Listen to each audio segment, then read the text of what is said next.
কামৰূপা মোৰ সুদি সুদিয়া অসমীয়া ভাষা জগত সভালৈ যাব উজ্জ্বল কহিনুৰ পিন্ধি হাঁহি জ্যোতি ৰূপা হ'ব সুদি সুৰিয়া আমাৰ ভাষা অসমীয়া এই অসমীয়া ভাষাৰ ইতিহাস 1500 বছৰতকৈও প্ৰাচীন ইয়াৰ উৎপত্তি যদিও খ্ৰীষ্টীয় অষ্টম নৱম শতিকা বুলি ধৰা হয় চতুৰ্থ শতিকাৰ পৰা উদ্ধাৰ হোৱা ভালে সংখ্যক শিলালিপিত অসমীয়া ভাষাৰ ক্ৰমবিকাশৰ ধাৰা এটা দেখিবলৈ পোৱা যায় অষ্টমৰ পৰা দশম শতিকাৰ ভিতৰত ৰচিত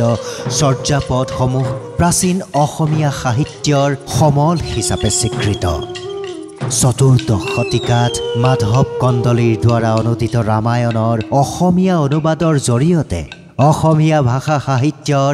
এক স্বৰ্ণীল যুগৰ সূচনা হয় সমসাময়িকভাৱে হৰিবৰ বিপ্ৰ কবিৰত্ন সৰস্বতী আদিয়ে প্ৰাক শংকৰ যুগৰ প্ৰাচীন অসমীয়া সাহিত্যৰ ভেটি সুদৃঢ় কৰে পৰৱৰ্তী সময়ত শ্ৰীমন্ত শংকৰদেৱ আৰু মাধৱদেৱৰ অমূল্য ৰচনাৰাজিয়ে অসমীয়া সাহিত্যক সমৃদ্ধ কৰে শংকৰোত্তৰ কালত ভট্টদেৱৰ গদ্য আৰু ষোড়শ শতিকাত আতা পুৰুষসকলৰ নাট আৰু অন্যান্য ৰচনাৰাজিয়ে অসমীয়া ভাষা সাহিত্যক গতিশীল কৰি তোলে 19 শতিকাত অসমীয়া ভাষাৰ উত্তৰণ প্ৰচাৰ তথা প্ৰসাৰৰ উদ্দেশ্যে প্ৰতিষ্ঠা হোৱা অসমীয়া ভাষা উন্নতি সাধিনী সভাৰ প্ৰচেষ্টাত অসমীয়া সাহিত্যত ৰোমান্টিক ধাৰাৰ সূচনা হয় সাহিত্যৰথী লক্ষ্মীনাথ বেজবৰুৱা হেমচন্দ্ৰ গোস্বামী চন্দ্ৰকুমাৰ আগৰৱালা জোনাকী যুগৰ এই ত্ৰিমূৰ্তিয়ে অসমীয়া সাহিত্যত ৰোমান্টিক ধাৰা প্ৰতিষ্ঠা কৰে ভাষাটোৰ প্ৰচাৰ প্ৰসাৰত অৰুণোদয় আবাহন উষা জোনাকী আদি কাকত আলোচনী তথা হেমচন্দ্ৰ বৰুৱাৰ দ্বাৰা সংকলিত হেমকোষ অভিধান আদিৰো অৱদান আছিল যুগান্তকাৰী এক দীঘলীয়া পৰিক্ৰমাৰে অসমীয়া ভাষাই আজিৰ এই পৰ্যায়ত উপনীত হৈছে গৌৰৱোজ্জ্বল ইতিহাস আৰু মেটমৰা সমলেৰে এক প্ৰাচীন চহকী ভাষা হিচাপে অসমীয়া ভাষাৰ আছে সৰ্বজনীন আদৰ সন্মান অসমীয়া ভাষাৰ সুৰক্ষা সংবৰ্ধন আৰু বিশ্বব্যাপী প্ৰসাৰৰ উদ্দেশ্যে ভাষাটোৰ এক সৰ্বজনীন স্বীকৃতিৰ চিন্তা আৰম্ভ হৈছিল 2020 চনত তেতিয়াৰ শিক্ষামন্ত্ৰী তথা বৰ্তমান অসমৰ মাননীয় মুখ্যমন্ত্ৰী ডক্টৰ হিমন্ত বিশ্ব শৰ্মাদেৱৰ পৃষ্ঠপোষকতাত আৰম্ভ হৈছিল অসমীয়া ভাষাক ভাৰতীয় ধ্ৰুপদী ভাষাৰ তালিকাভুক্ত কৰাৰ প্ৰক্ৰিয়া ধ্ৰুপদী ভাষাৰ মৰ্যাদা প্ৰদানৰ বাবে কেন্দ্ৰীয় চৰকাৰলৈ পঠোৱা প্ৰস্তাৱৰ বাবে গৱেষণা টোকা প্ৰস্তুত কৰাৰ দায়িত্ব প্ৰদান কৰা হৈছিল অসম প্ৰকাশন পৰিষদক অসম প্ৰকাশন পৰিষদে নিৰ্বাচিত কিছু ব্যক্তিক লৈ গঠন কৰিছিল এখন গৱেষণা টোকা প্ৰস্তুত সমিতি সমিতিৰ প্ৰতিগৰাকী সন্মানীয় সদস্যই ঐকান্তিকতাৰে এক প্ৰণালীবদ্ধ প্ৰক্ৰিয়াৰ জৰিয়তে অতি কম সময়ৰ ভিতৰতে প্ৰস্তুত কৰিছিল এক তথ্য টোকা উল্লেখ্য যে 2022 চনত অসম সাহিত্য সভায়ো অসমীয়া ভাষাক ধ্ৰুপদী ভাষাৰ স্বীকৃতি দিয়াৰ বাবে সাহিত্য অকাডেমীলৈ এক প্ৰস্তাৱ প্ৰেৰণ কৰিছিল ডক্টৰ হিমন্ত বিশ্ব শৰ্মাদেৱৰ আগ্ৰহ মৰ্মে গৱেষণা টোকা প্ৰস্তুতকৰণৰ দায়িত্ব লৈয়ে অসম প্ৰকাশন পৰিষদে উৰিষ্যাৰ প্ৰখ্যাত ভাষা বিজ্ঞানী তথা উৰিয়া ভাষা ধ্ৰুপদী ভাষা হিচাপে স্বীকৃতি লাভ কৰাৰ আঁৰৰ প্ৰধান ব্যক্তি দেৱী প্ৰসন্ন পাটনায়ক দেৱক যোগাযোগ কৰে পাটনায়ক দেৱে অসম প্ৰকাশন পৰিষদক বিভিন্ন দিহা পৰামৰ্শৰে উপকৃত কৰাৰ লগতে এয়াও জনায় যে সম্পূৰ্ণ চৰকাৰী পৃষ্ঠপোষকতাতহে ধ্ৰুপদী ভাষাৰ স্বীকৃতি লাভ কৰাটো সম্ভৱ তেখেতে লগতে এইটোও জনায় যে ধ্ৰুপদী ভাষাৰ মৰ্যাদাৰ বাবে এক প্ৰক্ৰিয়াৰ মাজেৰে ভাৰত চৰকাৰৰ সাংস্কৃতিক মন্ত্ৰালয়ত আবেদন কৰিব লাগে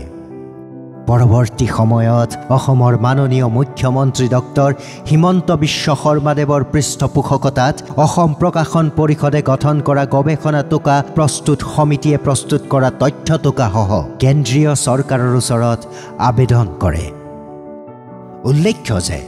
ৰাজ্যসভাত মাননীয় সাংসদ শ্ৰীযুত পবিত্ৰ মাৰ্ঘেৰিটা দেৱ আৰু অসম বিধানসভাত মাননীয় বিধায়ক শ্ৰীযুত বিশ্বজিৎ ফুকনদেৱে অসমীয়া ভাষাক ধ্ৰুপদী ভাষাৰ স্বীকৃতি প্ৰদান কৰিবলৈ জনাইছিল সবল আহ্বান। পবিত্ৰ Margherita Sir, my subject is appeal for recognizing Assamese script in the ISO 15924. Sir, yes, sir, I'm getting. My subject is appeal for recognizing Assamese script in ISO 15924. In the August Parliament, I already appealed for recognizing Assamese as a classical language, and subsequently Assam Publication Board, Ahom Sahitya Sabha and Government of Assam are already working on it. Now, I would like to appeal for taking necessary steps to recognize Assamese script in ISO 15924/2004 and ISO/IEC 10646. ধ্ৰুপদী ভাষা হিচাপে স্বীকৃতি দিবৰ কাৰণে অসমীয়া ভাষাৰ যিখিনি বৈশিষ্ট্য থাকিব লাগে প্ৰায় সকলোখিনি বৈশিষ্ট্যই অসমীয়া ভাষাই বহন কৰিছে। আমাৰ পঞ্চম শতিকাৰ নগাজৰীয়ে হওক, নীলাচলৰে হওক, শিলালিপিৰ পৰা আৰম্ভ কৰি বৰ্তমানলৈকে দীঘলীয়া সময়ছোৱা অসমীয়া ভাষাৰ যি বৰ্ণাঢ্য যাত্ৰা, এই সময়ছোৱাত বৈষ্ণৱ সাহিত্য, প্ৰাক বৈষ্ণৱ সাহিত্য বা তাৰ পৰৱৰ্তী অৱস্থাত আজিৰ তাৰিখতো যি সমৃদ্ধ ভাষা আৰু এই ভাষা কোৱা জনসংখ্যাৰ ওপৰত নিৰ্ভৰ কৰি যিখিনি আমাৰ ধ্ৰুপদী ভাষা হিচাপে স্বীকৃতি পাব পৰা যোগ্যতা থাকিব লাগে, মই ভাবোঁ যে অসমীয়া ভাষাৰ সেইখিনি আছে আৰু আমি এইখিনি ক্ষেত্ৰত কিছু কাম কৰা উচিত। অৱশেষত সম্পূৰ্ণ চৰকাৰী পৃষ্ঠপোষকতাত তথা মাননীয় প্ৰধানমন্ত্ৰী শ্ৰীযুত নৰেন্দ্ৰ মোদী দেৱৰ সদিচ্ছা আৰু অসম প্ৰীতিৰ বাবেই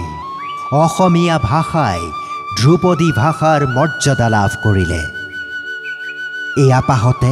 আমি মাননীয় প্ৰধানমন্ত্ৰী শ্ৰীযুত নৰেন্দ্ৰ মোদী ডাঙৰীয়া আৰু অসমৰ মাননীয় মুখ্যমন্ত্ৰী ডক্টৰ হিমন্ত বিশ্ব শৰ্মা ডাঙৰীয়াৰ লগতে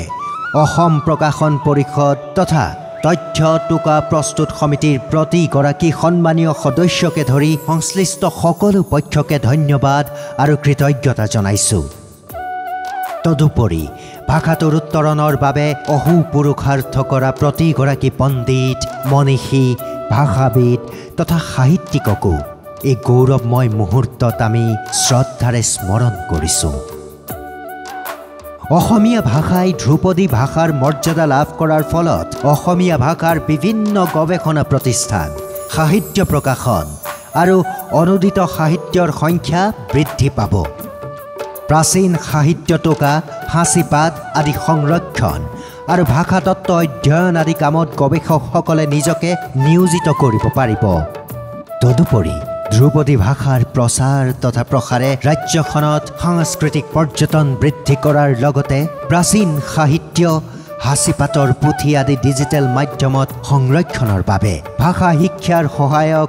এপ নিৰ্মাণ, ভাষা বিষয়ক ছফ্টৱেৰ নিৰ্মাণ আদি কামত তথ্য প্ৰযুক্তি ক্ষেত্ৰত পাৰ্গত লোকসকলে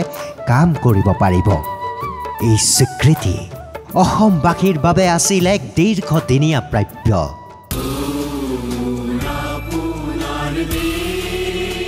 ৰাজনৈতিক সদিচ্ছাৰ অবিহনে অতদিনে এই বিষয়টো অৱহেলিত হৈ আছিল। বিজেপি চৰকাৰৰ জাতি, মাটি, ভাষা, সংস্কৃতিৰ প্ৰতি থকা